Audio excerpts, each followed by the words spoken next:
In a dark and decrepit basement, where the only sound was the hum of ventilation and the occasional buzz of insects, a boy sat alone.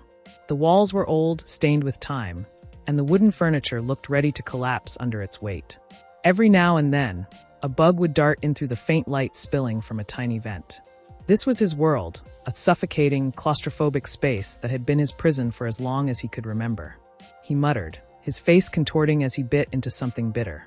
He had spent his entire life in this basement, training, surviving, preparing.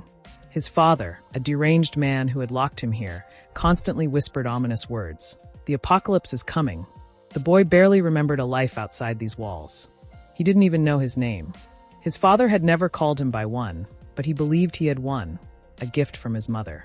He had only the faintest memory of her, a picture of her holding him as a baby.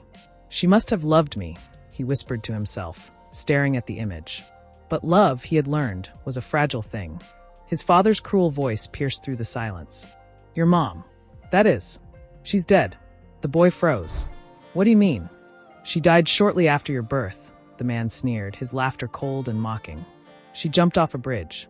Kiki kiki kiki kiki. Tears stung the boy's eyes. His fists clenched. Don't talk about my mom like that. Don't you dare. But the man continued, his voice dripping with malice. She was afraid of the apocalypse. That's why she chose to die. The boy's chest heaved with anger and despair. You're lying. The apocalypse? You locked me in here with your lies, and now you're blaming her? His father's grin widened. It doesn't matter if you believe me or not. But this basement is the only way for you to survive. The boy's days were filled with an unrelenting routine. Training, survival lessons, lectures about the horrors of the outside world. His father drilled into him the belief that humans could not be trusted, that the apocalypse would reduce the world to ashes. Yet, in the brief moments of freedom, the boy found solace in the library, a dusty collection of books hidden in the basement. Through their pages, he glimpsed the world beyond his prison. He longed for sunlight, the warmth described so vividly in the books. He yearned to see beautiful scenery, to experience a life of peace. He imagined talking to people, making friends. But most of all, he dreamed of escaping. Someday, he vowed silently, staring at the locked doors. I'll escape. I'll find the key and leave this place forever. But his father was relentless. One day, he caught the boy reading a book about the surface. Kiki kiki kiki kiki, how pathetic, the man sneered, snatching the book away. Do you still cling to the idea of the outside world? Haven't I told you? When the apocalypse comes, there will be nothing but screams and blood. Ashes will be all that remains, saying that while burning the book, then toasted that in the garbage. The boy's heart burned with defiance. It's a lie. All of it. You've kept me here, tortured me with your delusions, but I won't believe you. His father smirked, unfazed. Think what you will. But remember this. In times of the apocalypse, trust no one. Humans are the real danger. That's why I've trained you to survive. The boy just looked at him with an ominous look. Day after day, the boy endured the brutal regimen. His father pushed him to his limits, mocking him for his weakness. But the boy's mind was elsewhere. He was waiting, watching. He knew his father was always vigilant, but even the most guarded man would slip up eventually. And when that moment came, he would act. During training, the boy's father extended a hand to help him up. Trusting in that gesture, the innocent boy grasped it, only to be yanked upward with startling force.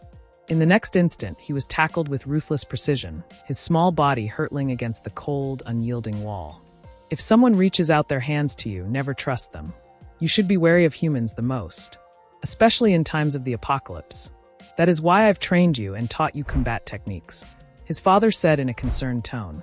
He shifted his footing, adopting a fighting stance that spoke of readiness and resolve. Something within him seemed to ignite, his fighting mode activated. The atmosphere grew heavy, the air almost crackling with tension as his presence darkened, exuding a menacing aura. When the time comes and you inevitably face other humans, his voice cut through the charged silence. You must be strong enough to survive, even with nothing but your bare hands. He noticed the boy lying motionless on the floor, his body still and unresponsive. A flicker of dissatisfaction crossed his face as he let his guard down, assuming the boy had passed out. Emboldened by the control he thought he wielded, the father turned his back on the boy for just a moment, his voice droning on about vigilance and the dangers of letting one's guard down. The boy's eyes lightened, his heart pounding. "This is it," he said, carelessness thinking to himself as he saw an opening. Years of torment had forged his resolve, sharpening his instincts. Summoning every ounce of strength he had honed, he sprang into action, his focus fixed on the keys, the symbol of his long-sought freedom. But his plan had a critical flaw. His father was not the type of man to ever truly let his guard down. The boy lunged forward, his heart pounding with the hope of freedom, his body primed to deliver a decisive blow. But in an instant, his father turned with inhuman speed, like a twisted storm of fury. Before the boy could react, he was met with the piercing, unrelenting glare of his father's crazed eyes. He moved like a twisting wind, effortlessly dodging the boy's desperate attack. The boy froze, his eyes widening in shock as the realization hit him. In the blink of an eye, all his hopes crumbled, shattered like fragile glass under the weight of his failure. A brutal tornado kick followed, striking him with such force that he was hurled against the wall. Darkness consumed him as consciousness slipped away, and the last thing he heard was his father's cold, mocking laugh echoing in the room. "Kiki." The boy jolted back to awareness, his senses sharpening as reality came rushing in. He found himself in the very same room, the one he had fought so desperately to escape. In the dim glow of a flickering basement bulb, a boy stands battered and exhausted, his small frame trembling under the weight of another brutal training session.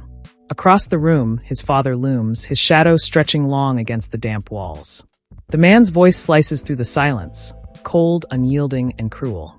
"You're awake." Finally, the father's sneer deepens, his tone mocking. "That was an attempt. Your attack wasn't terrible, but haven't I told you before? If it's not with your bare hands, then all this training means nothing." The boy lowers his gaze, his fists clenching. The ache in his muscles is nothing compared to the sting of his father's words. The man steps closer, leaning in, his breath reeking of disdain. "Your penalty for using a weapon is simple," the father growls. "Twice as much training. Tomorrow will break you. Unless you break first."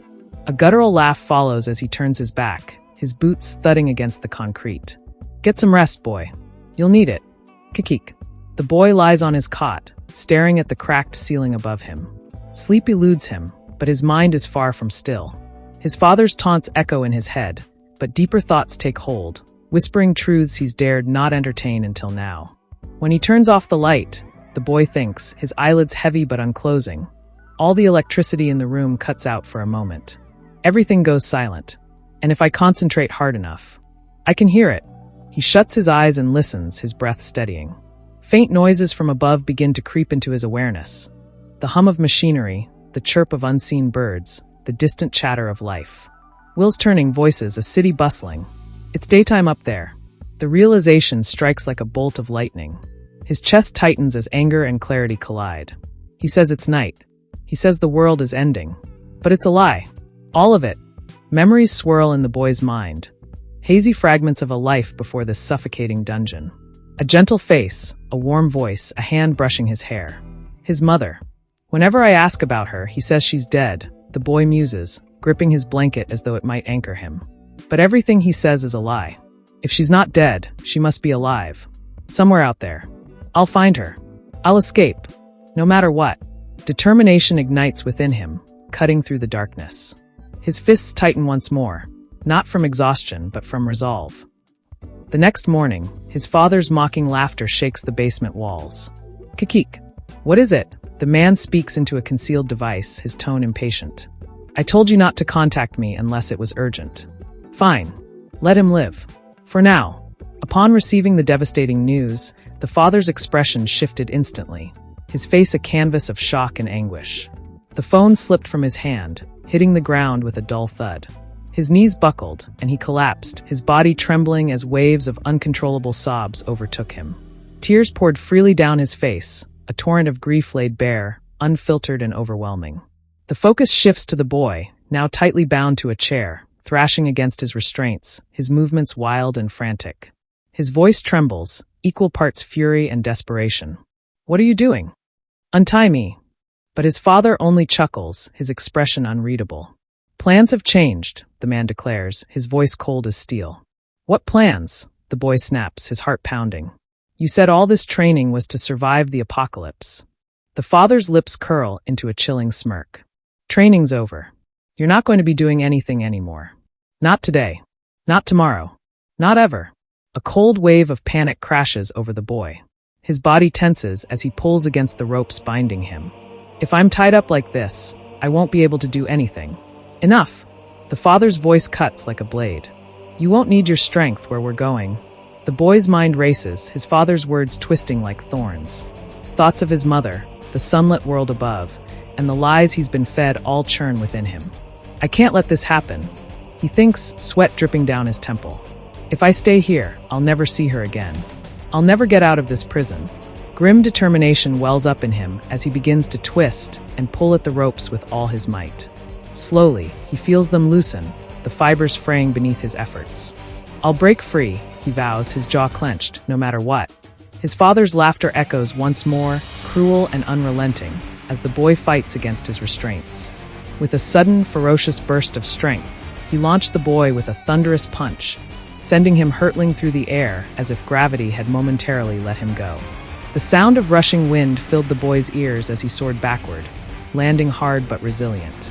Not wasting a second, he grabbed the seat with the boy still bound to it, a weight that seemed nothing in the grip of his raw power.